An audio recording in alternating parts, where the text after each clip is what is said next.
గుర్తుకు వచ్చేవి శనగలు, వంకాయ కట్ చేసుకుని ఉప్పు పసుపు వేసుకున్నవి, నీరుల్లి, పచ్చిమిర్చి, కట్ చేసుకున్న కొత్తిమీర, ఉప్పు పసుపు గరం మసాలా, కారంతో నేను మీకు ఈరోజు శనగలు వంకాయ కర్రీ చేసి చూపిస్తా.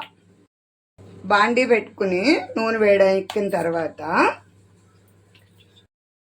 తర్వాత ఉల్లి, పచ్చిమిర్చి, కరివేపాకు,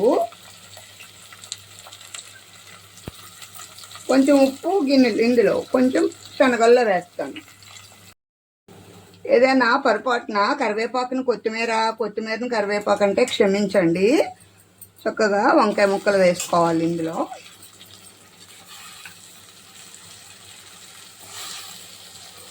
కాస్త మగ్గనివ్వాలన్నమాట. వంకాయ చాలామందికి పడదంటారు కానీ అది అపోహ అని మాత్రమే అనుకుంటాను నేను.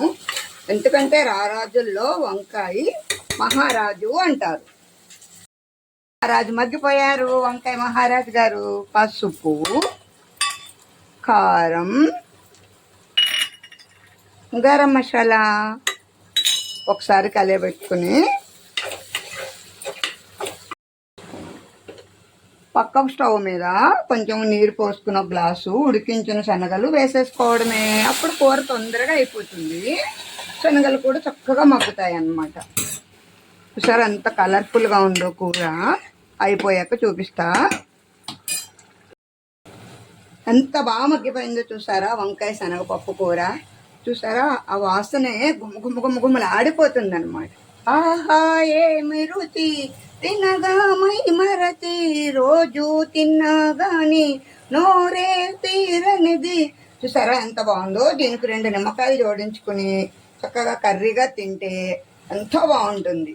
ఈ వీడియో మీ అందరికి నచ్చినట్లయితే లైక్ చేయండి, షేర్ చేయండి. ఫుల్ వీడియోస్ కూడా పెడతాను ఈ రోజు నుంచి. తప్పకుండా మీరు అందరూ సపోర్ట్ చేయండి. ఇప్పటికే చాలా బాగా సపోర్ట్ చేస్తున్నారు. ఇంకా ముందుకు తీసుకువెళ్ళాలి మీ అమ్మమ్మనని. గురు ప్రభావం ఉండాలని గురువారం నుంచి 2 వీడియోలు ఒక్కసారే పెడుతున్నాను. ఉంటాను. Bye bye.